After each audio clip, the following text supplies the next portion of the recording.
How you doing? What's going on? Welcome to the replay. Welcome to Daily Fuel. My name is Bobby, and I am the host of this group, the backwards group that it is today. I don't know if you... I gotta laugh. I gotta laugh some days. Hang on. If you're watching in the replay, do me a favor and let me know you're in the replay. Write a hashtag or something in the comments. Hashtag control. Hashtag control replay. I gotta get the word replay in there. I don't think of these until it's too late. Anyway, yeah, so if you're watching live, you know what to do. Just comment the whole time. I'll tell you in a minute. But it's always interesting to me how the events of my day usually coincide and can be a really good metaphor for the daily fuel topic that day. It's not every day, and it's not even most days, but occasionally there's just a day that's a doozy of a day that is just like, wow, this is exactly what I was planning to talk about today. And that's it. There goes my dog. And so that's just kind of interesting to me. I don't know if you've looked at the group in the last couple of hours, but everything is backwards. If you go to the group page, it starts with right at the top, the after the featured part. It's starting with, Bobby created this group, and then it's the welcome message that I posted in September of 2020, and then it's all stuff from September of 2020, just right on down the line. And I saw this, and I was like, what the heck is this? This is weird. And I'm scrolling through the group. I'm hitting refresh. I'm looking on my phone, and I'm starting to get, like, that anxiety feeling, like, what's going on here? And it was like I had this desire to control this situation. I was like, this isn't what I want. I don't want to see this crap. So apparently, though, it's throughout all of Facebook because it's not just my group. It's lots and lots and lots of people's groups. So hopefully they'll fix it. Anyway, if you do go to the group and you see that, you can sort it by newest posts. If you just choose newest posts, then it puts it in the order of newest first instead of oldest first. Still not most relevant or whatever, like the way I'd want it to be. Anyway, let's see who's here. Christina is here. Hello, Booby, amazing creator of this group. I got to tell you, Christina, I wish I had $1 for every time somebody called me Booby in writing. I would be really, really rich. And the funny story is I laugh about that all the time, and I have a client who always writes "Hello Booby" in emails and stuff like that. He does it on purpose now because he used to do it by accident all the time. And then one time I was writing an email to a potential client. Now it wasn't even a client; it was somebody I wanted as a client, and it was one of those follow-up emails like, "Hey, I just wanted to see if you read the thing I sent you," that kind of thing. And I was like, "Hi, John, it's Booby Donahue." And I noticed it after I had sent it, and I was like, no, and I did not get that client. So anyway, that happens. Ooh, control. Yeah, control. And hello, Bobby, creator of this amazing group, and hello, fellow beautiful souls of this amazing group. That is a perfect salutation. Even with the booby, I was okay with that. Ah, man, I thought I fixed that. LMAO. That's okay, no problem. So, all right, we're on 4 minutes here. So, anyway, if you're in the replay, skip to the 4-minute mark, and that's when I'm going to start. Okay, let's go. Doesn't help to say that at the 4-minute mark, but what are you going to do? Get off my screen. What are you doing here? Go away.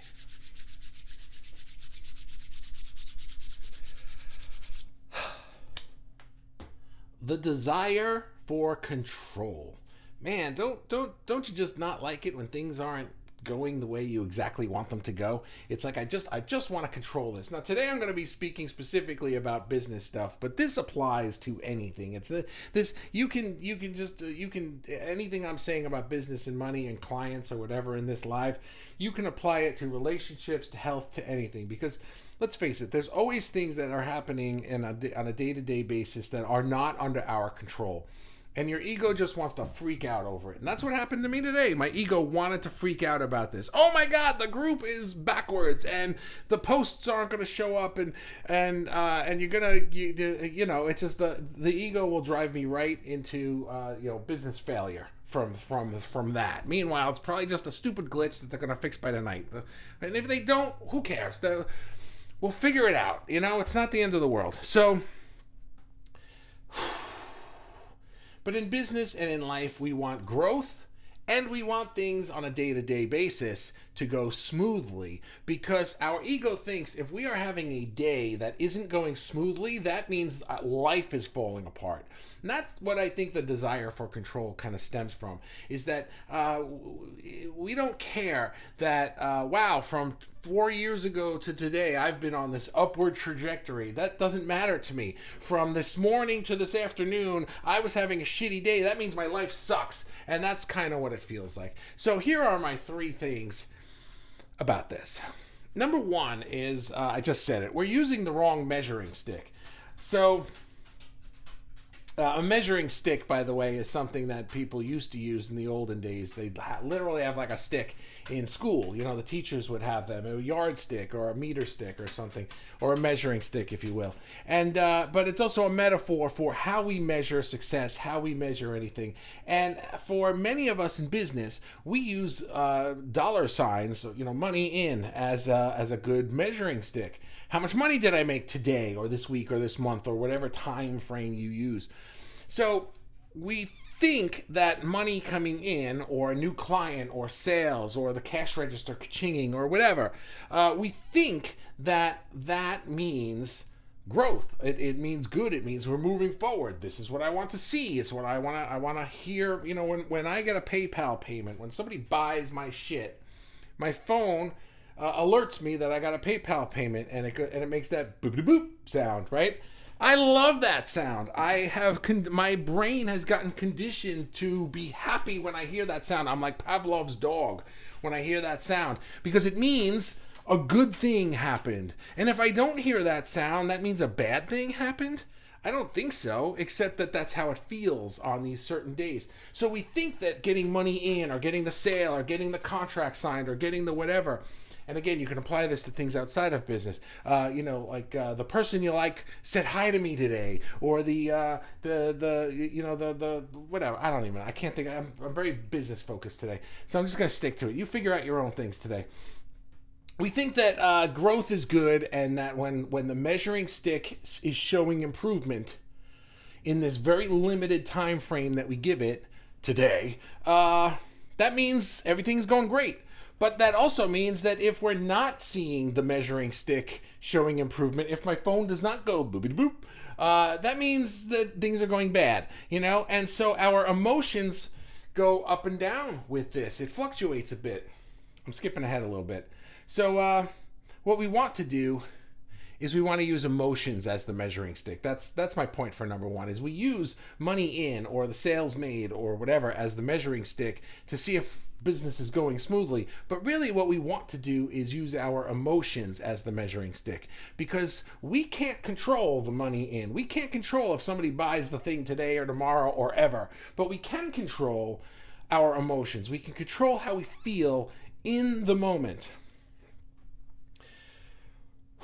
Now, nobody wants to hear that, because you can't pay your bills with emotions. You know, you can't go to the bank and be like, I'd like to deposit these emotions, please. I've been feeling very, very good.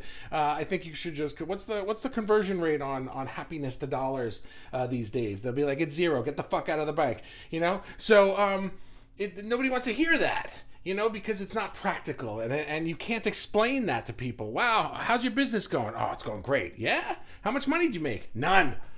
What do you mean none? No, I'm feeling really, really good about it. You know, I'm really psyched, and it's everything I ever wanted it to be. You always wanted it to be making no money? Well, I didn't. It's like now you got to explain this to people who don't get this to begin with. And you sound like an idiot. So don't try to explain this to people who don't get this stuff. Because we get it, but it's hard to explain, and we have an ego in our head fighting with us about it. So, number 2 is we're trying to control the cash flow. We're using the wrong measuring stick, and whether you know it or not, now we're trying to control that cash flow. We're trying to figure out how to get the phone to go boopity boop, you know, how to get somebody to pay it, how to get the client to sign the contract, how to make more of the sales, however your business is structured. So, like I said, when the money does come in, or when the sale is made, or the contract does get signed, we're happy. And if it doesn't, we're sad. And that's a fluctuation of emotions. But what we don't remember, is that if we can just say, let's wow, I kind of messed these numbers up because I'm to explain this. I'm going right into number 3. So I'm not gonna explain this yet because that's my number 3. Here's the other thing. Sometimes we have a hard day where, like, I could have used this Facebook group flip flop on the timeline as an excuse to just be like, fuck this shit. This sucks. This is exactly. My wife and I have an expression we say, and we try to use it as a joke, but we say it sometimes. And it's like if you take, like, imagine you're taking something out of the fridge or something, and you drop it, and the milk spills or something, and we say, "That's exactly what I didn't want to happen," you know. And it's like, that's exactly what you didn't want to happen. You wanted this day to go great, and instead of the phone going boop boop, the money coming in or the sale being made or whatever, it didn't, you know. And so now. Your ego, when that happens, when you're having a day like that, your ego believes, I'm failing. I am failing. This means that everything is going crashing into the ground. I'm failing. This isn't working. And we want to be able to control it. And since we can't strangle somebody into paying us, I wouldn't recommend it. We try to do other things. We try to control it with other ways. We might try to be, you might just be like, this isn't working. Nobody bought anything. So you'll go and you'll rewrite your whole sales page, or you'll call the client. Have you ever done this? If you have a business where you sell higher priced items and you say to somebody, oh, it's this much money, right? And now they're not saying yes immediately. So before they even have a chance to answer you, you're like, well, I could lower the price if that would help. It's like your ego is just trying to be like, they didn't say yes fast enough, so now you're lowering the price. And meanwhile, you don't even know what they were thinking. They might have been thinking like, wow, that's a really good deal. I'm going to call them tomorrow and say yes. And here I am going, I could lower the price if you want. And they're like, oh, wow, it was a good deal before, but okay. You know, and it's like, that's what your ego does. It kind of like undermines you. You know, even if it's not a high ticket priced item, it could be. I've even seen it in stores and things like that where people just kind like will talk themselves out of making the sale because they're not able to control what you're doing in the moment. It's very frustrating, and if you're not conscious of this, your ego will just run with the ball and play the game without you and lose. It'll lose because there's no way to control it. You can't control this stuff. So what do you do? Here's my number 3, and this is what I'm trying to get up to. You got to ignore all this shit. You got to take that measuring stick and throw it in the freaking garbage. It doesn't matter if you made a sale today or this week. It doesn't matter if the client signed the thing yet or not. We have to learn to not use these things as the measuring stick upon which we decide, am I going to be happy with who I am or not? Because when we do, then we are at the mercy of everything around us. We are just at the mercy. Is Facebook working today? It is? Great. I feel great. The group thing isn't working? Oh, I feel like shit today. Who wants a life like that? I can't control if the Facebook groups work. If you're joining late, the Facebook groups are fucked up and posts are all over the place and in the wrong order. So, I can't control that stuff, you know? I can't control if this person buys my thing or that person buys my thing. I can't control any of these things. So somebody buys it and I'm happy. Somebody doesn't buy it and I'm sad. I can't live like that because every day for the rest of my life is going to be somebody bought something, somebody didn't buy something, somebody bought something. I can't be, I'm going to be like an up and down manic depressive person. You got to ignore all these metrics. You got to throw away the measuring stick, and instead, because we are a species that measures things. We like to see the growth, you know? But the problem is that we're measuring in too short of a time frame. We're using what happened now as our reason to be happy or not. So instead what we need to do is we need to first do what we've been talking about all week, is practice being positive emotionally and doing that work to realize I'm not going to let my ego dictate my mood. I'm going to dictate my mood, and I'm going to allow the universe to reflect that back to me. And then run your business, do your thing, and instead of measuring how much money you made today, take a look at how much money you made over the course of the year. It's always interesting to me that if I look at the year of my business, there's always a growth. There's always a good success. But I might have had times where that day I was feeling really, really, really, really, really shitty because that thing I wanted didn't come in. But look at this. It came in 2 weeks later. But on that day, I didn't even know it was going to come in 2 weeks later. I felt like it was never going to come at all. We gotta relax. We gotta chill out and relax and look at metrics over time. Look at the trends of your life rather than what just happened today, because we can't control that, but we can control how we feel in the moment. We can find something else to be appreciative of and to know that things are going fine for us. And then when you do that day after day after day after day after day, even when you don't feel like it, well, the universe starts reflecting that back at you, and then the phone starts going boop-de-boop. And that's it. All right, let's see what you guys have to say. I see some essays in here. Kelly's here. Hello, Kelly. How you doing? Hang on. I need some of this. I love that you mentioned money as a measuring stick. It got me thinking. Incoming money does make me happy, but it is just a vehicle for more joyous moments. Yeah. What if I measured instead the joy that I received or experienced? What if I took an inventory of all the joyful moments and days I had today or last week or whatever, and just soak in that abundance? Yeah. I have been so preposterous and joyful in free moments. Preposterous. You're preposterous, Kelly. I have been so prosperous in joyful and free moments, and I know that my appreciation of that is a magnet. I surrender control and trust my navigation system. Yeah, that's a really great idea. Wait, hang on. You said something there. I want to repeat. Soak that in that abundance. Yeah, the money is the wrong measuring stick because we can't control it. But if you need a measuring stick for the day, even if you can't control it, you can take an inventory of the day of everything that was good that day. And you can just decide, you know what? I have these 16 things were great and these 3 things weren't so great, and I'm going to just ignore them and focus on these 16 things and say yes to this and yes, more please to this stuff. And that doesn't mean that the next day you're only going to have 16 good things and 0 bad things. It just means that over time, these negative things are probably going to dwindle or work themselves out a bit. And and the universe is going to show you more things to be appreciative for. If we can just say there's so much abundance that I received today, and it doesn't necessarily have to be money. The universe is just like, oh, abundance? Okay, well, I can give you abundance this way too, and this way too, and this way too. And money will be one of them. But what we're doing is we're going, I don't have enough money. And the universe is like, oh, not enough money? Oh, here's not enough money, and here's more not enough money, and here's a big pile of not enough money. How's that? You want more?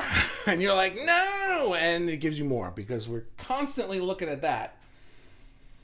Oh, thanks for that. Okay, great. Christina says, the only thing we have control over is ourselves. Yep, that's it.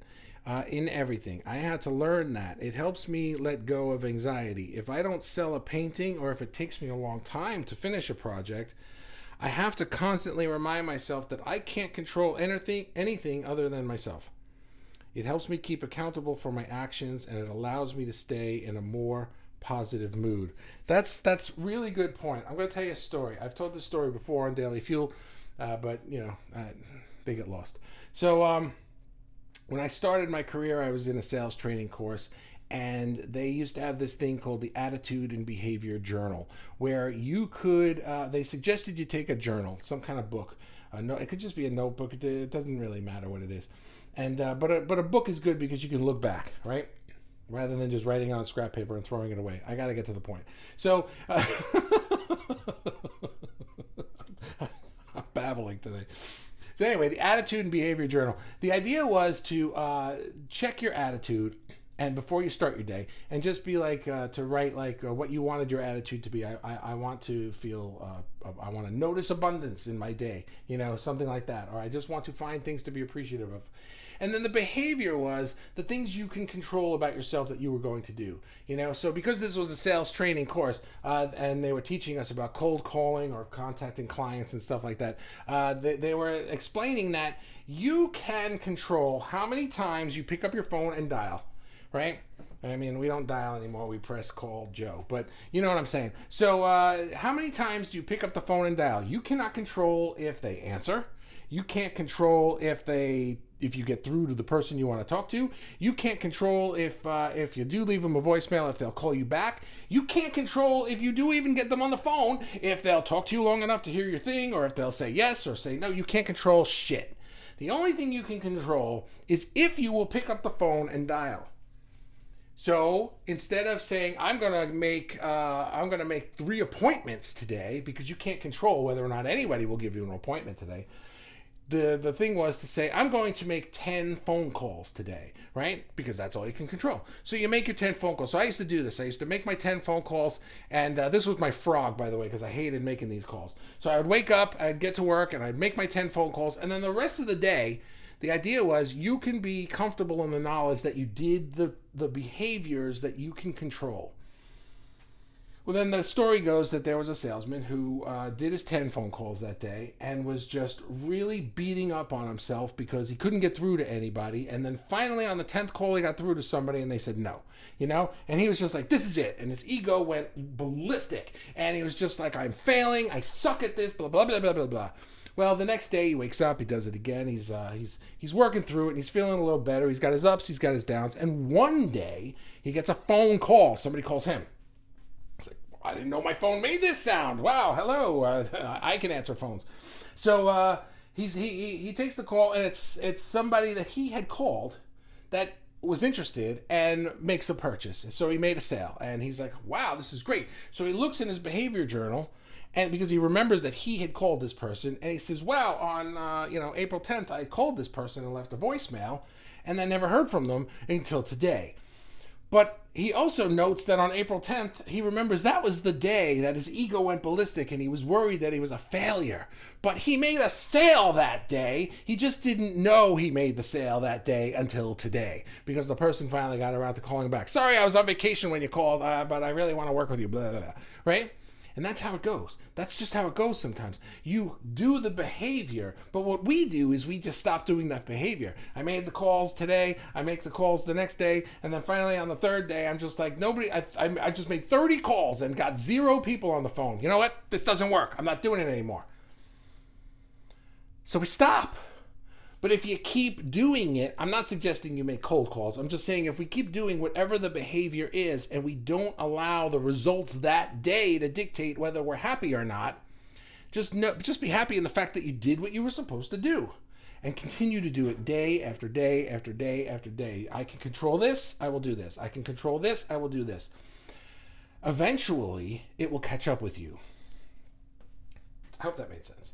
I think it made sense. My camera seems to be nodding in approval, so I'm assuming you're all nodding in approval. Let's see, where am I? The only thing I read that one, right? That was, yeah, okay. Robin says, I don't know how I got here.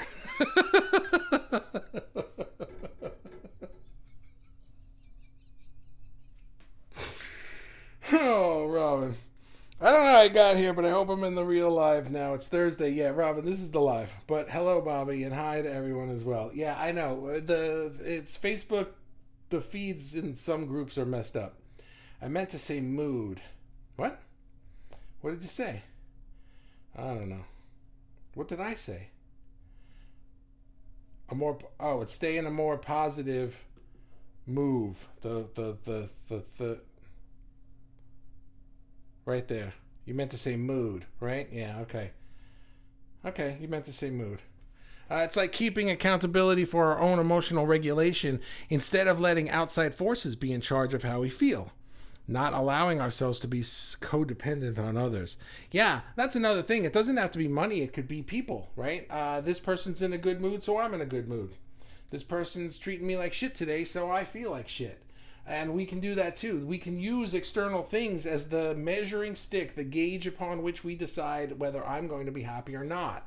We can't control these people. We can't control money. We can't control this. We can't control the weather. We can't control anything except this. So there you go. Do that. Don't have to let one bad moment dictate how the whole day is going. No, you don't. It's a choice. It's a choice. Because even if we allow that person or that money or that this or that to dictate our mood, we're still doing it to ourselves. We are deciding, oh, that is the condition. I will now react accordingly to my programming. It's still your choice. That didn't do anything to you. You decided to do it because of how you're wired. And that's what I'm trying to do, is rewire me. Sorry, I wasn't paying much attention. See, when Ray doesn't pay attention, I'm in a bad mood. You know what? This live's over. Goodbye. Busy controlling my folding of the Cartier community news. It don't make me any money, but people seem to like to read it. Oh, the publication you make? So I stay in control and I keep folding. Okay. Does it make you happy? I hope it does that. Anyway, that's the last comment. So let's be done. Thank you. Thanks for hanging out with me today. I'll see you guys tomorrow. Hopefully the group will be, wow. Okay, I guess I'm not done. Hang on. I need some water. Hang on a second. Oh boy. Robin says, I had finally learned that the only things I can control are my things. Hang on, I gotta move this other way. There we go. What I do or don't do, what I feel or don't feel, what I want or don't want, I got you. What I have or don't have, how someone acts towards me or not, and on and on and on. Because the things that get in the way of having the results or feelings we want can be affected many times over and over by things that are outside our control. Yes. And when we let our feelings get screwed up by things we can't control, we're setting ourselves up for disappointments, anguish, sadness, anger, anxiety, depression, and a myriad of other things. A myriad, I like that word, that are so counterproductive and totally unnecessary. So much of this can be totally avoided that when we learn and know that we can and cannot. This can all be avoided when we learn what we can and cannot control. And when things suck, we can decide to take a lovely walk, eat some ice cream, or wash dishes. Wash dishes? Something simple that you do know you can control. Is that supposed to say control?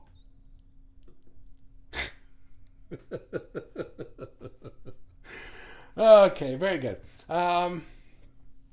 Now let's be done.